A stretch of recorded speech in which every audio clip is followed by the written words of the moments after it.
on avance vers la paix, il faut mettre les mécanismes de prévention. Et c'est pour ça qu'on dit plus jamais ça, parce qu'on veut prévenir, on ne veut plus continuer à courir après les problèmes. Et vous avez raison, et il faut continuer à nous interpeller sur ça. J'ai eu une autre question où on m'a demandé qu'est-ce qu'on fait pour répondre, justement pour protéger les enfants, pour répondre aux besoins des enfants qui subissent la violence. Vous avez parlé aussi de maladies, vous avez parlé de situations qui affectent les enfants même en dehors des conflits à cause de la pauvreté, à cause des maladies, à cause d'autres. Et je pense que si on parle aujourd'hui d'une convention sur les droits de l'enfant, qui a quand même 24 ans, depuis son entrée, depuis son adoption, si on parle aujourd'hui de conventions qui interdisent l'utilisation des enfants dans les conflits armés, ce n'était pas toujours comme ça. Donc il y a eu un travail. On a réussi à obtenir un consensus international pour dire les enfants, ils ont des droits. Les enfants doivent être protégés. Les enfants, ils ont une voix. Et si aujourd'hui on est là pour répondre à vos voix et pour vous écouter, c'est parce que justement il y a eu tout ce travail. Il faut continuer à le faire et il faut que ce qui a été consacré comme norme descende et soit mis en œuvre et que les enfants jouissent réellement de ces droits. C'est aussi un travail de longue haleine. Je crois que les enfants de ce pays ont beaucoup souffert, les enfants de toute la région des Grands Lacs, les enfants de l'Afrique. Donc, il faut que les normes qui ont été adoptées, il faut les mettre en œuvre. Nous avons vu le travail. Vous travaillez avec l'appui des Nations Unies, avec l'appui des institutions et des ONG. Je crois qu'on a ici l'UNICEF, on a la MONUSCO, on a le gouvernement. Ça veut dire que tous ces gens sont en train de réaliser combien c'est important de protéger les enfants, parce que c'est comme ça qu'on construit la paix et c'est comme ça qu'on peut assurer la réussite des enfants de demain. Mais ça aussi, il faut le dire aux institutions, il faut le dire aux instances nationales, il faut le dire à nous, internationaux. Nous devons tous réunir nos efforts, travailler ensemble pour que plus jamais les enfants de ce pays ne subissent toutes les horreurs qu'ils sont en train de subir ou qu'ils ont subies par le passé. Merci bien, Madame Barbara. Merci beaucoup. Je pense que c'est Mirali qui m'a posé la question sur la douleur horrible que vivent ces enfants qui soit sont poussés à la violence, soit subissent la violence. Et donc c'est une question extrêmement pertinente. Et il est vrai que pour travailler sur ça, c'est très compliqué. Donc nous avons vu dans la vidéo, le film que vos confrères, consoeurs ont réalisé à Rutshuru, nous avons vu comment les ONG, les organisations de la société civile travaillent avec ces enfants, soit en les intégrant dans un centre provisoire, soit en les plaçant dans des familles d'accueil. Et nous assurons qu'il y a des psychologues qui accompagnent ces enfants et qui peuvent, en les écoutant, en ayant un dialogue avec eux de façon régulière, peuvent détecter la profondeur de la souffrance de ces enfants et peuvent ainsi mettre en place aussi un programme pour essayer d'aider les enfants à surmonter, à d'abord reconnaître, donner voix à leur peine, à leur douleur, et ensuite aider les enfants à surmonter ces difficultés qui peuvent accompagner cette peine et cette douleur. C'est un travail difficile, parfois c'est des séances quotidiennes avec les enfants, d'autres enfants à travers le jeu, à travers l'expression par des dessins ou encore à travers des activités en groupe, théâtre, peuvent aussi surmonter ce genre de défis. Et c'est ce qu'on essaye de mettre en place ensemble avec différentes organisations dans tout l'est du pays. Il y a tout un travail qui est en cours pour les aider, mais c'est vrai que ce n'est pas facile. C'est qu'on doit toujours travailler sur la qualité de ce travail. C'est un travail hautement complexe. Il n'y a pas beaucoup de psychologues dans le pays. Donc vraiment, on doit renforcer ses capacités et sur ça, nous travaillons également. Merci bien. Général Moutoubou, qu'est-ce que vous dites? Il y a beaucoup de questions qui sont allées vers vous. Oui, ça c'est vrai. Je vais m'atteler à y répondre. Je voudrais d'abord prendre les questions de Joël. Je crois elle m'a posé 2 questions. D'abord, à propos, je dirais, de la cohabitation des militaires avec leurs enfants au camp militaire. À ce propos, je voudrais dire que le camp militaire, c'est un espace qui est destiné au logement des militaires, et il y a aussi ce qu'on appelle les bureaux, les hôpitaux, etc., etc. Donc dans le camp militaire, il y a un espace qui est réservé au logement et il y a un autre qui est réservé je dirais, au travail. Les armes, on le met aussi quelque part dans ce qu'on appelle la poudrière. Donc, ce n'est pas tout le temps qu'on voit les armes. Et je pense qu'on ne peut pas ici parler de violence parce que ce militaire, lorsqu'il revient chez lui à la maison, il ne revient pas pour violenter son enfant avec son arme. Il laisse son arme dans ce qu'on appelle le magasin et il revient vivre avec son enfant. Bon, je crois que ici on ne peut pas parler de violence parce que je crois, et je l'ai déjà vu, souvent les enfants des militaires sont très contents lorsqu'ils voient par exemple un défilé. Cela signifie que cette vue-là ne leur cause pas du tort, au contraire, ça leur donne une certaine fierté. Donc je crois qu'il ne faut pas ici parler de violence. Tout à l'heure, vous avez aussi parlé je pense, de ce que l'on fait lorsqu'il y a la guerre et qu'il y a parmi ceux qui s'affrontent, il y a des enfants. C'est vrai, il faut savoir que lorsqu'il y a une guerre, c'est difficile de commencer par distinguer qui est mon adversaire. Est-ce que c'est un enfant? Est-ce que c'est un adulte? Du moment qu'il porte une arme, c'est la vie ou la mort. Cela signifie que lorsque des enfants se retrouvent dans des groupes armés, ils risquent d'être atteints par des balles. Mais il faut savoir que lorsque il y a la guerre et que l'ennemi, par exemple, s'est rendu, en ce moment-là, on est obligé de le protéger. Et lorsque l'on constate que c'est un enfant, comme le veulent si bien comme le disent plutôt les conventions de Genève, on doit le protéger.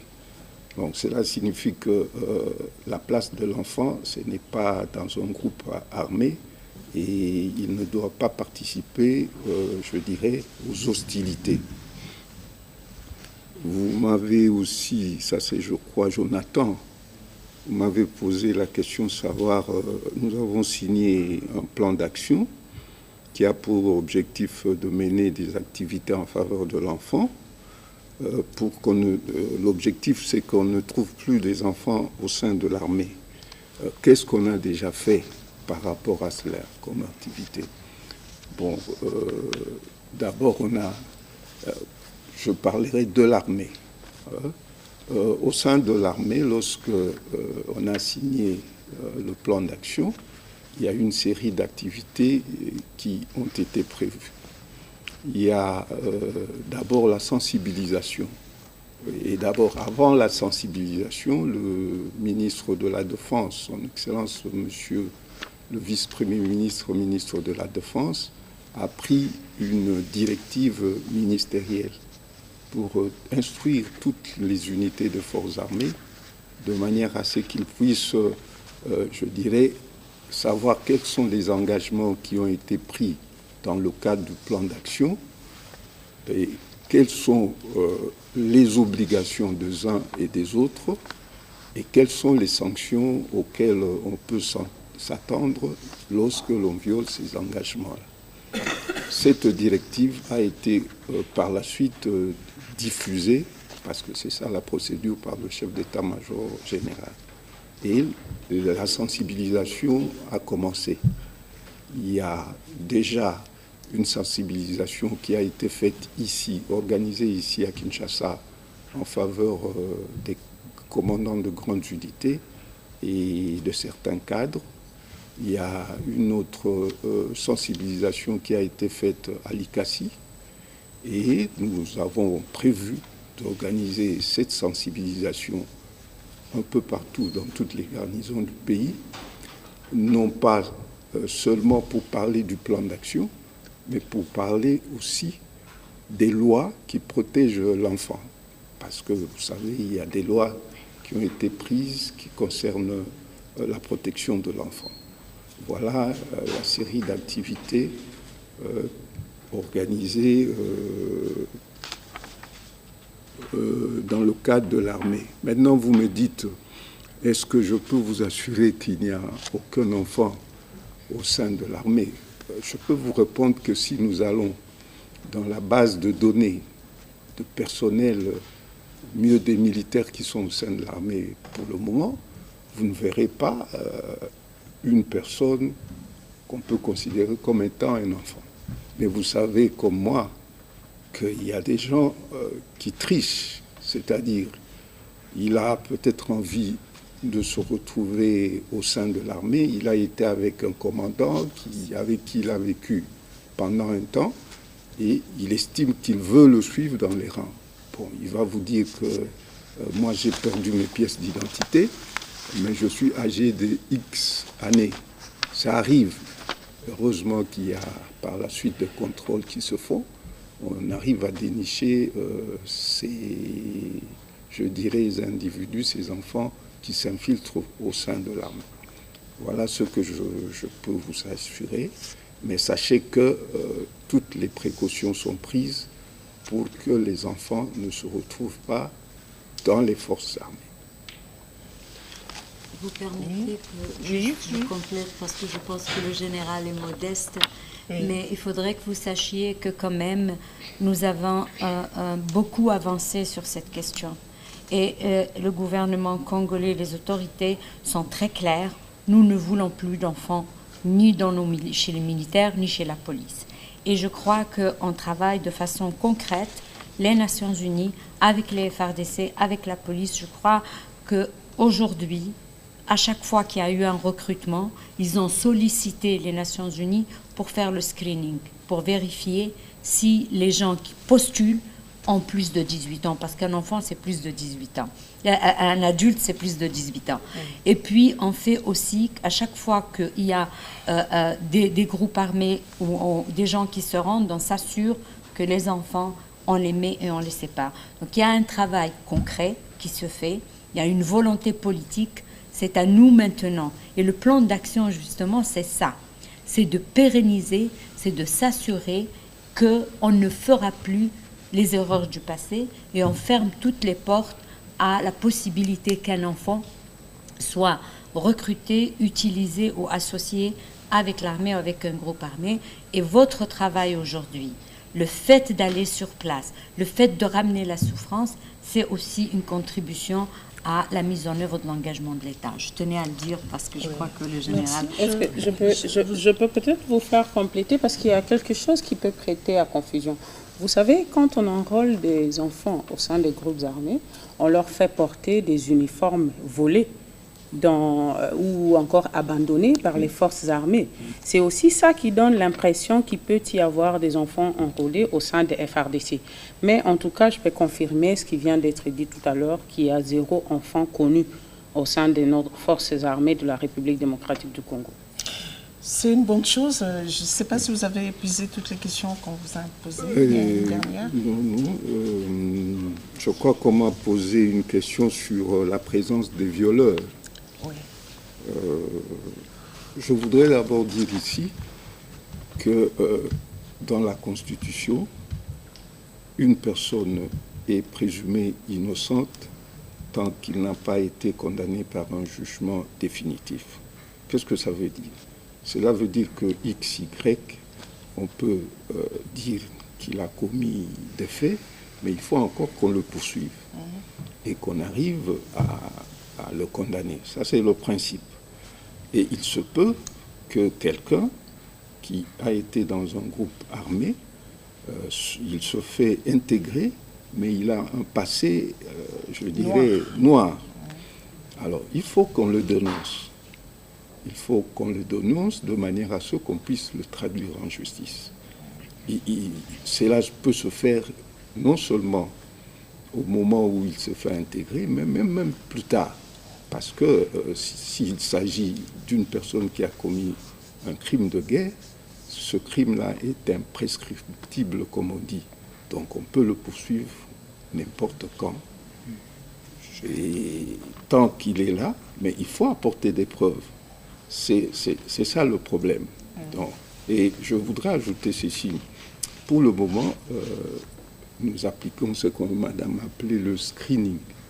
C'est-à-dire, chaque fois qu'il y a des gens qui veulent se faire recruter, ils veulent se faire intégrer au sein de l'armée, nous prenons la peine de consulter les bases de données qui existent. La MONUSCO, la justice militaire, les renseignements militaires. On pose des questions. Est-ce que vous connaissez tel individu? Est-ce que vous avez des éléments? Et bientôt d'ailleurs, lorsque nos hommes iront, je dirais, s'occuper de ceux qui se rendent à l'est du pays, on va retrouver la justice militaire, les renseignements militaires et même la MONUSCO sur place pour vérifier.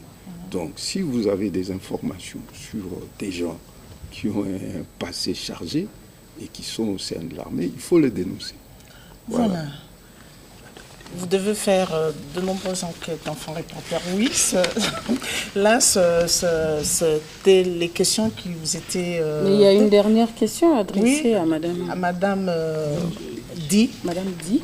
Il y a une question pour vous. C'est Joël qui a demandé qu'est-ce que la MONUSCO fait pour ses enfants. Bon, ça a été déjà dit un peu, mais très concrètement, on appuie le gouvernement pour sortir les enfants du FARDC et des groupes armés. Ça veut dire qu'on vérifie les bataillons et on les aligne quand ils font la parade, à la parade, et on regarde qui on pense à moins de 18 ans et on les enlève et puis on les donne à UNICEF et leurs partenaires pour qu'ils puissent rentrer chez eux, recevoir des soins nécessaires. On le fait aussi avec les groupes armés. Il y a des groupes armés qui se rendent. On va là-bas. Le FARDC nous appelle pour venir.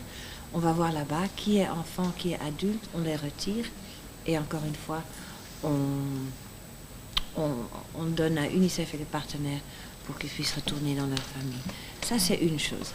On parle avec ces enfants parce qu'on veut savoir quand ils ont été recrutés, où et par qui ils ont été recrutés. Ça, on met dans une base de données et comme ça, on a les statistiques et on peut voir où est-ce que ça se passe, pourquoi ça se passe, comment est-ce qu'on peut prévenir dans certains endroits où il y a beaucoup de recrutement d'enfants.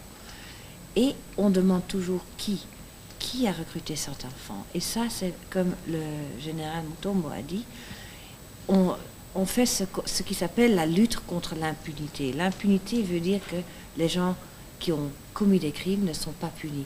Et nous, on veut savoir les noms exacts de ceux qui ont fait ces crimes pour pouvoir les poursuivre en justice. Voilà, c'est ça notre travail. Voilà, merci bien pour toutes ces réponses. Je crois que vous êtes satisfait, enfants reporters. Et vous dit, avant de passer à la deuxième série de questions, nous allons faire appel aux enfants reporters de différentes provinces. Nous avons eu des questions des enfants qui nous ont envoyées et je vous prie de suivre ces questions et parce que vous allez devoir y répondre.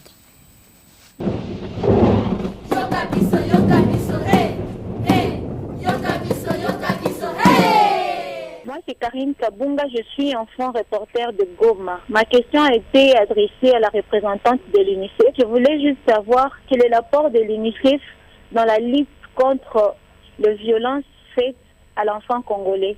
Moi, c'est Richard Méville, je suis enfant reporter de Goma. Ma question est adressée à la représentante spéciale pour les enfants et les conflits armés.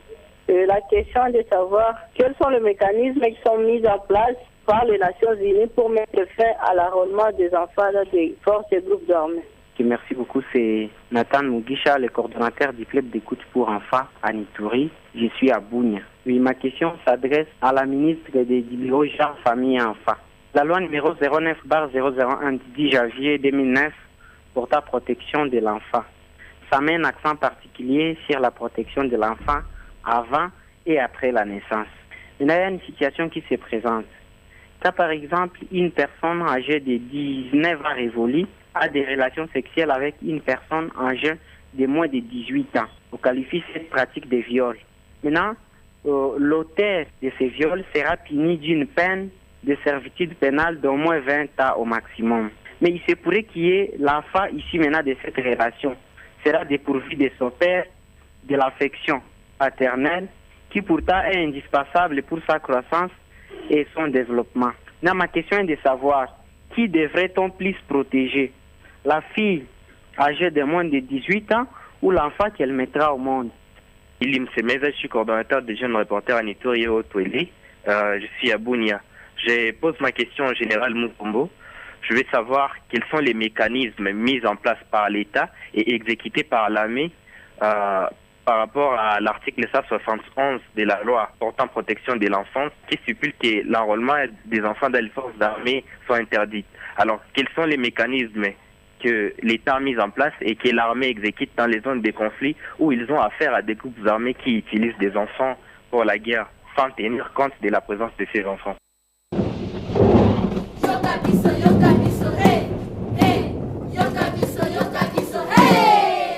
Ceux qui ont réagi et les questions sont là, et nous attendons la réponse.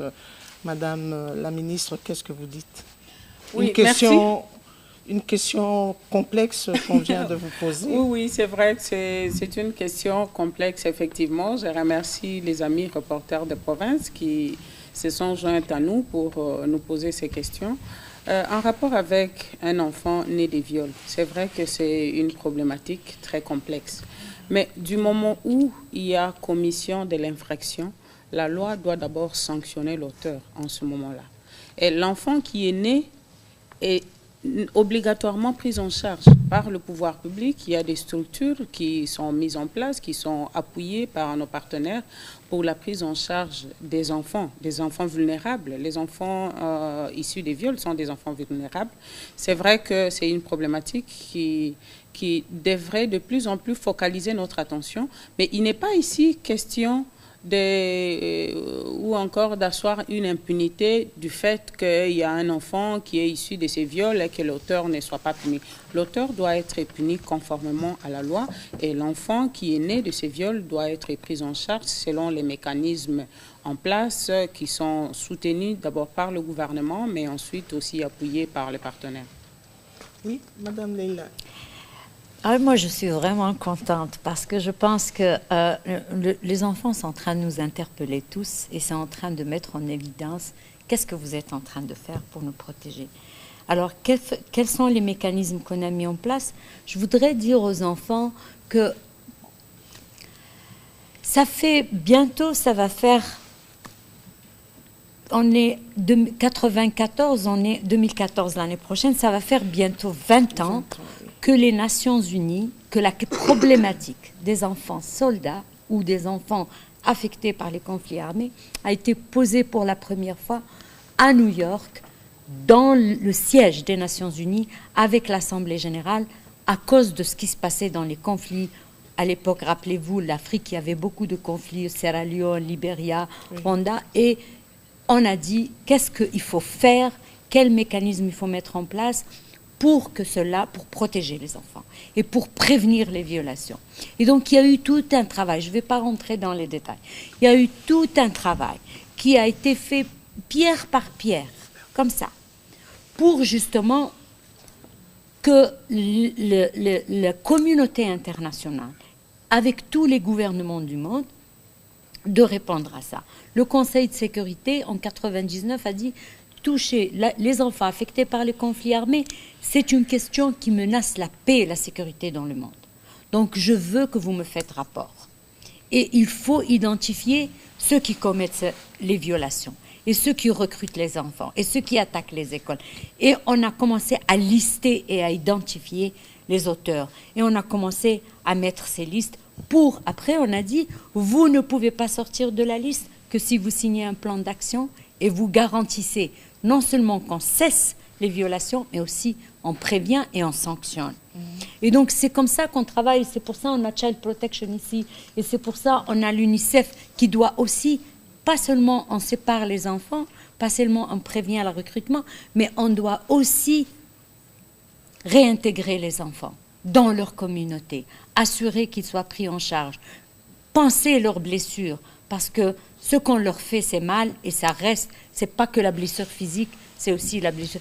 Donc il y a tout un travail, nous travaillons ensemble, on est tous là, s'il y a un représentant spécial du secrétaire général sur les enfants et le conflit armé, ça veut dire qu'on a dit cette question est inacceptable et il faut absolument qu'on agisse. Et on agit ensemble et on travaille avec vous et vous êtes aussi notre conscience. Vous devez interpeller les internationaux, interpeller votre gouvernement, interpeller la communauté, interpeller tout le monde et ensemble on va protéger les enfants et on va prévenir pour le futur. Merci pour ces questions. Voilà, Madame Barbara. Merci beaucoup au jeune reporter de Goma qui m'a posé la question sur les efforts que fait l'UNICEF pour lutter contre les violences faites à l'enfant. C'est une question assez vaste parce que, bon, si on regarde l'UNICEF dans le monde, l'UNICEF vient d'adopter un nouveau plan stratégique pour les 5 années à venir.